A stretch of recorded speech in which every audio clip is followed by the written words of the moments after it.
Hello, everyone, and welcome to the technical talk of the Generative AI conference. I'm Rajan Gupta, VP Research and Analytics at Analyttica Datalab, and I'll be presenting today's session on large language models. As we all know that generative AI is increasingly becoming popular through different types of tools and technologies that are emerging these days, and they are finding a relevant set of use cases within the enterprises. But do we know that these are basically built upon a concept called as LLMs? So today I'll be talking about the concept of large language models, their evolutions, what kind of models have emerged recently, what are the various decision points that we take as an enterprise when we want to implement these kind of LLMs? And I'll talk about the MVP approach, that how you can also build an LLM, build a feature using the LLMs and take it up forward as a feature of your product. As the name suggests, large language models, we can bifurcate or maybe dissect into different tokens, where model represents anything that's mathematically driven. Probably sometimes the modeling part comes from the deep neural networks.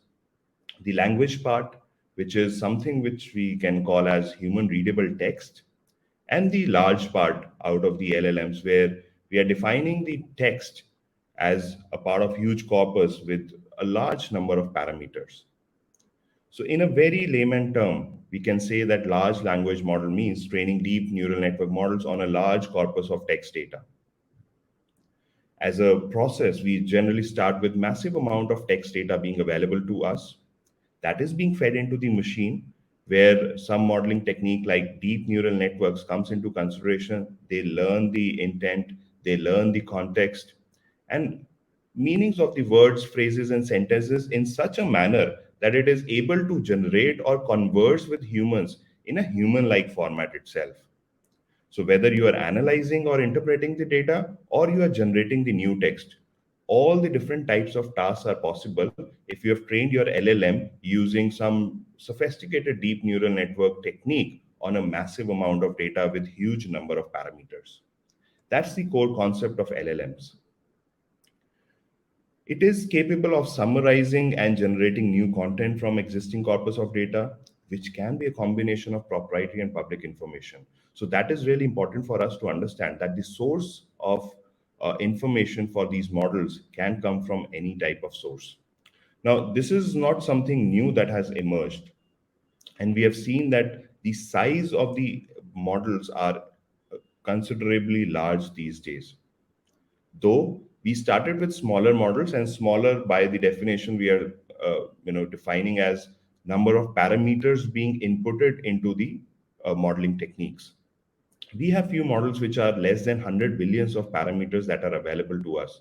Some of them were GPT-2, BERT, Chinchilla, Yan, Llamas. So these were all famous models, famous large language models that emerged.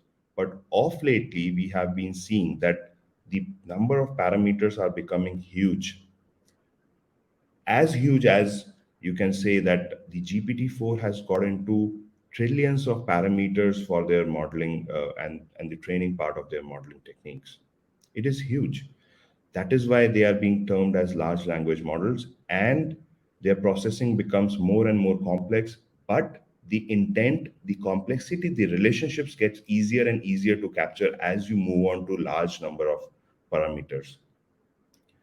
If you go by the recent trends, ignoring the last 10 years, you'll see a lot more development has happened, and that has happened in the publicly available space as well. That means models are available to be utilized by different enterprises, different individuals to play around with, to fine tune with, to embed them into their use cases and see how their use cases are getting fulfilled by utilizing these models.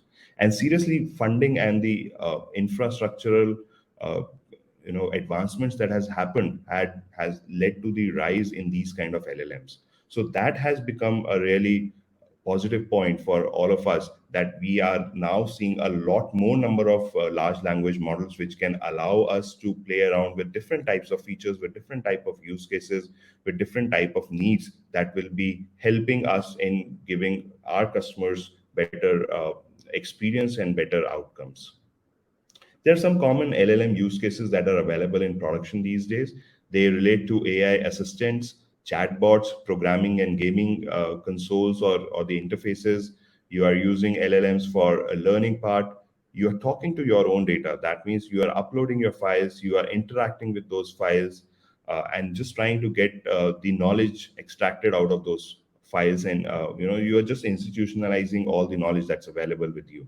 Then you're utilizing it for search and recommendations, which again is a very important part. Now, as an enterprise leaders, as a person who is managing different products, it is really important for you to decide that whether we should implement LLMs or not in our organizations for solving different use cases. And there are five major parameters that I would like to define as a part of decision while implementing the LLMs. The first is the source of training data. That means where all the LLMs have been trained on, or where all you want your LLM to be trained on. That becomes really important because that will formulate the relationships and the context and the intent of the data. Second is the number of parameters. Larger the model, more intent and context you'll be able to capture. Cost of training versus fine tuning, which is like you want to create your own LLMs or you want to fine tune the existing LLMs and then utilize into your use cases. That becomes a debating point for all of us because cost becomes a major factor there. Then the infrastructure, that how much processing capabilities and memory requirements you have, that becomes really important for us to be uh, decisive that we want to incorporate what kind of facilities for LLMs to be implemented onto our products. And finally, the environmental impact, which is related to the carbon dioxide emissions. A lot of energy is getting utilized in the training parts and the inferencing part. So how much equivalent carbon footprint we are generating in the environment, that also is a point of considerations.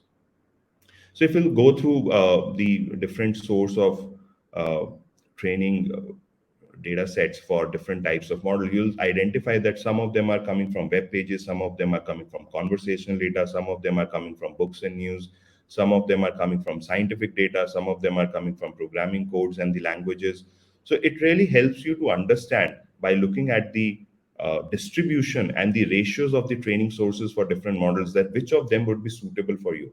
If your use case is really dependent on scientific data, then that kind of a LLM should be preferred if you're really wanted to use that particular LLM for your use case.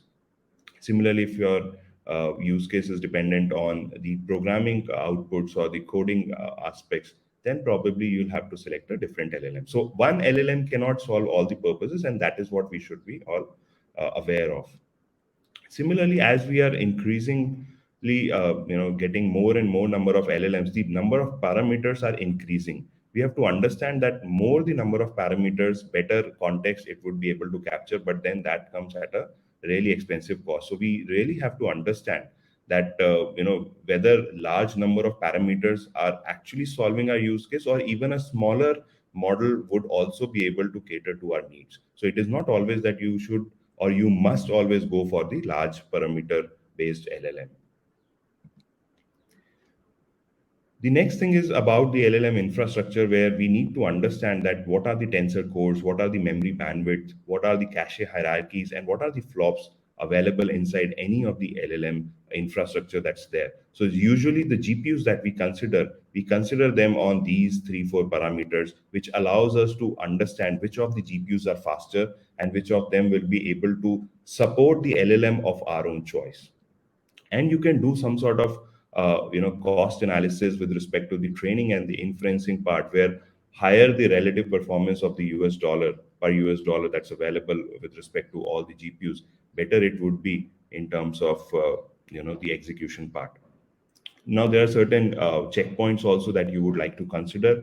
Maybe if your use case depends a lot on image generation, then at least you would like to go for a 12 GB GPU memory. Or if you're working with transformers, then you would like to go for at least 24 GB of the GPU memory. Similarly, you want to do simpler tasks on 8-bit inferencing, but maybe for complex tasks you have to go for 16 bits.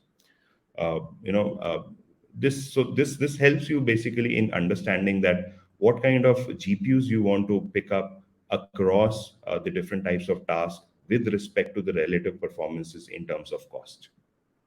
And the estimated costs are available for different kinds of models, for different kind of LLMs, which also serves as a benchmarking criteria for us. For example, T5 was being developed and trained at 1.97 millions of US dollar cost. Maybe that's cost effective for your use case. That may not be cost effective for your use case. So it really depends then what kind of use cases you are implementing, and the cost being incurred on these LLMs becomes a benchmarking criteria for you to consider while developing the features or training your own LLMs. And lastly, the carbon footprint, which becomes a talking point right now, because let's say for GPT-3, we had 500 tons of carbon dioxide equivalent emissions being generated during the model training. That's huge. That's huge in numbers. So as a key practice, you need to understand what is your total training time, what are the total number of GPU hours that are being invested, what is the total energy being used, what kind of GPUs you are incorporating. Maybe the makers are having more efficient usage of the energies, and then you need to understand that what kind of intensity of the energy grids and what kind of dynamic portions and the static portions you are analyzing for your carbon footprint. So it is really important for you to understand that when you are training your own LLMs or you are incorporating the different kinds of models into your use cases, you are aware of all these parameters.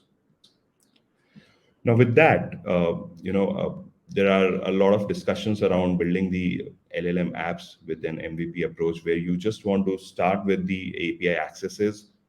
All the developers are providing API keys. Maybe it's OpenAI, maybe it's Hugging Face. They're all providing you the LLM access through their APIs. You may want to start with their explorations. You can simply start with the notebook environment as well. That's really, really simple for all of you to be, just considering for uh, trying a use case out of it, trying to fine tune, trying to understand your LLM. And then you can start embedding the custom data into those LLMs. You can start creating the embeddings of your own knowledge repos, and then you can combine the two knowledge repos, one coming from the LLMs, one coming from your custom data, and then maybe you want to do some sort of iterations around it. You want to create certain prompts, you want to come up with the performance of the prompts and the outputs that are generated out of those prompts, and you keep on comparing the experiments for different combinations, and then you do the output relevance, whether the context has been captured, whether there are any accuracies or relevancies that are coming out of the text, and that helps you to really understand whether this use case is going in the positive direction or not. And once you're satisfied, then maybe you can take it into the productions, and you can prioritize the user interfaces. You can focus on cloud native tooling and the serverless infrastructures. And there are a lot of tech stacks that are available these days, which allows you to quickly build an app. For example, OpenAI, MongoDB, Pinecone, or Streamlit along with AWS can give you a good stack with respect to the implementations and the just coming up with an MVP of a feature that you want to roll out in your products. And this becomes a typical flow, which I have just created for a simple complaints management system for any of the service provider. It could be, for example, we can take it for a telecom, where somebody wants to see and analyze what kind of complaints are getting generated on open portals, on social medias, what kind of repos we are maintaining at the customer support level, what kind of prior regulations are there. So maybe we can create our own knowledge repository. We can do the embeddings. We have the knowledge vectors available with us. Similarly, we can utilize some LLM capabilities, existing LLMs through OpenAI APIs. We can combine the two knowledges, create a user interface for our customer management team to be able to put in their queries. For example, what are the top 5 customer complaints that are there? So that query gets embedded. It gets checked for the similarity with the existing knowledge, and then relevant embeddings are returned, and that query gives you a human readable output in the form of that, let's say, Wi-Fi connection and the SIM portability, or not being charged appropriately. These are the top 3 concerns that are being raised by a lot of our customers. You can take appropriate actions. You want to give them the appropriate guidances. So it's really easy and simple for you to create an MVP of your own use case using a different workflow, using a simple workflow, combining both the LLMs and your own knowledge to be able to extract the best out of these LLMs and utilize them as a feature in your product. With this, I hope that you would be able to start with your own LLM explorations, and that would be really helpful for all of you if you are really interested in getting GIs being embedded as part of your products and services. Thank you all for patiently listening, and all the best.